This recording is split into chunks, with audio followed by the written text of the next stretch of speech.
మీకు తెలుసా?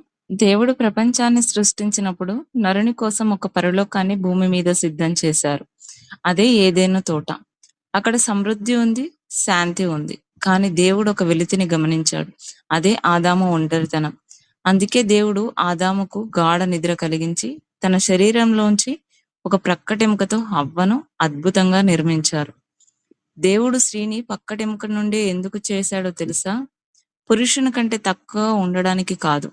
అతని హృదయానికి సమానంగా, అతని ప్రేమలో సురక్షితంగా ఉండడానికి దేవుడే స్వయంగా వారిని కలిసి మొదటి బంధాన్ని ఆశీర్వదించారు. మన జీవితాల్లో కూడా ప్రతి అవసరాన్ని తీర్చే గొప్ప దేవుడు మన యేసయ్య. దేవుడు మనకిచ్చిన తోడు ఎంత విలువైనదో గ్రహిద్దాం. దేవుని కృపా సమాధానములు మనందరికీ తోడై ఉండును గాక. ఆమేన్. మీకు తెలుసా? దేవుడు ప్రపంచాన్ని సృష్టించినప్పుడు నరుని కోసం ఒక పరలోకాన్ని భూమి మీద సిద్ధం చేశారు. అదే ఏదెను తోట. అక్కడ సమృద్ధి ఉంది, శాంతి ఉంది. కానీ దేవుడు ఒక వెలితిని గమనించాడు. అదే ఆదాము ఒంటరితనం. అందుకే దేవుడు ఆదాముకు గాఢ నిద్ర కలిగించి తన శరీరంలోంచి ఒక ప్రక్కటెముకతో హవ్వను అద్భుతంగా నిర్మించారు. దేవుడు స్త్రీని పక్కటెముక నుండి ఎందుకు చేశాడో తెలుసా? పురుషుని కంటే తక్కువ ఉండడానికి కాదు.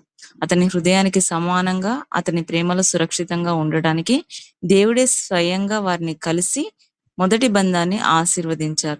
మన జీవితాల్లో కూడా ప్రతి అవసరాన్ని తీర్చే గొప్ప దేవుడు మన యేసయ్య.